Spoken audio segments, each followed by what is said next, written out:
Hi friends, welcome to Food Awesome. இன்னைக்கு நம்ம என்ன செய்ய போறோம்னா முருங்கைக்கீரை சூப் செய்ய போறோம். இதுவரைக்கும் எங்க சேனலை சப்ஸ்கிரைப் பண்ணாதவங்க இருந்தீங்கன்னா சப்ஸ்கிரைப் பண்ணிக்கோங்க. நோட்டிஃபிகேஷன் பெல்லையும் பிரஸ் பண்ணிக்கோங்க. டெய்லி ஒரு ரெசிபி நான் அப்லோட் பண்ணுவேன். அந்த ரெசிபி உங்களுக்கு பிரயோஜனமாக இருக்கும். இப்போ நம்ம ரெசிபிக்குள்ளே போகலாம். அதோட செய்முறை இப்போ நம்ம பார்க்கலாம். அதுக்கு முதல்ல நம்ம முருங்கைக்கீரையை காம்புலேருந்து எடுத்துக்கலாம். நம்ம முருங்கைக்கீரையை பொறுத்த வரைக்கும் எதையுமே நம்ம வேஸ்ட் பண்ணக்கூடாது. பிஞ்சு கீரையாக இருந்தால் நம்ம காம்போடு கூட போடலாம். நான் அந்த பூ கூட நான் சேர்த்துருக்கேன். இது ரொம்ப நல்லது, உடம்புக்கு ரொம்ப நல்லது, குழந்தைங்களுக்கு ரொம்ப நல்லது. டயபெட்டிக் இருக்கிறவங்கலாம் இதை சேர்த்துக்கலாம். இது ரொம்ப உடம்புக்கு நல்லது. இது கால்சியமும் கூட முருங்கைக்கீரை. ஸோ எல்லாருமே சேர்த்துக்கலாம். பெண்கள் முக்கியமாக சேர்த்துக்கலாம் நிறையாவே.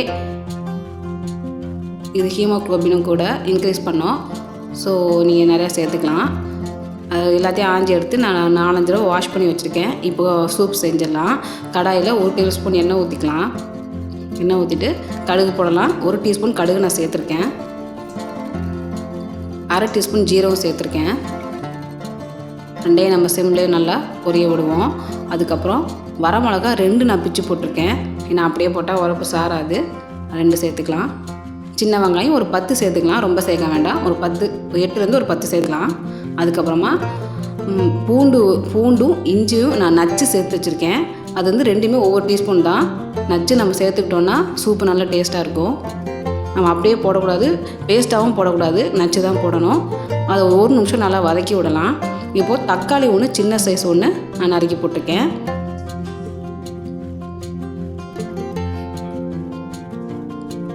தக்காளி நல்லா மசிய விடுங்க. அப்போ தான் சூப் டேஸ்ட்டாக இருக்கும். மசிஞ்சதுக்கப்புறமா நான் மஞ்சத்தூள் 1/2 டீஸ்பூன் சேர்த்துருக்கேன். அதே நல்லா மிக்ஸ் பண்ணி விடலாம். நீங்கள் பெரிய வெங்காயம் சேர்க்கிறத விட சின்ன வெங்காயம் சேர்த்திங்கன்னா சூப் நல்லா டேஸ்ட்டாக இருக்கும். இதை சாதத்துலேயே பிசைஞ்சு நம்ம சாப்பிடலாம். அப்படியே சாப்பிட்றனால சாப்பிடலாம். நான் முருங்கைக்கீரையை 3 தடவை நல்லா கழுவி வச்சுருக்கேன். அதை இப்போ ஆட் பண்ணிக்கலாம்.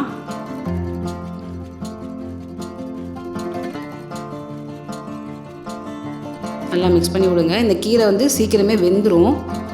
அதனால் நம்ம நார்மல் ஃப்ளேமில் வச்சு நல்லா மிக்ஸ் பண்ணி விடலாம். அந்த வெங்காயம் தக்காளி எல்லாம் மிக்ஸ் ஆகிற வரைக்கும் நம்ம மிக்ஸ் பண்ணி விடணும். இப்போ சூப்புக்கு நம்ம 3 கப் தண்ணி நம்ம சேர்த்துக்கலாம். உங்களுக்கு எவ்வளோ சூப் வேணுமோ அந்தளவுக்கு நீங்கள் தண்ணி ஆட் பண்ணிக்கோங்க. நான் 3 கப் நான் ஆட் பண்ணியிருக்கேன். இப்போ நான் 3 கப் சேர்த்துருக்கேன். இந்த சூப் 2 பேர் குடிக்கலாம். நல்லா மிக்ஸ் பண்ணி விடுங்க. நம்ம முருங்கைக்கீரை சேர்த்ததுக்கப்புறமா ஒரு 5 நிமிஷம் நல்லா கொதிக்க விடணும். நார்மல் ஃப்ளேமில் வச்சு கீரை நல்லா வெந்துடும். பாருங்கள், ஓரளவு கீரை வெந்துருச்சு. கீரை நல்லா முக்காப்பாக வெந்ததுக்கப்புறமா நம்ம பெப்பர் பவுடர் 1/2 டீஸ்பூனும் அந்த சூப்புக்கு தேவையான உப்பு ஒரு டீஸ்பூன் நம்ம சேர்த்துக்கலாம். 10 அப்புறம் கூட நம்ம ஆட் பண்ணிக்கலாம். ஏன்னா நிறைய பேர் உப்பு கூட சேர்த்துப்பாங்க, குறைய சேர்ப்பாங்க. ஸோ அவங்க டேஸ்ட்டுக்கு ஏற்ற மாதிரி நம்ம சேர்த்துக்கலாம். இப்போ நல்லா மிக்ஸ் பண்ணி விடலாம்.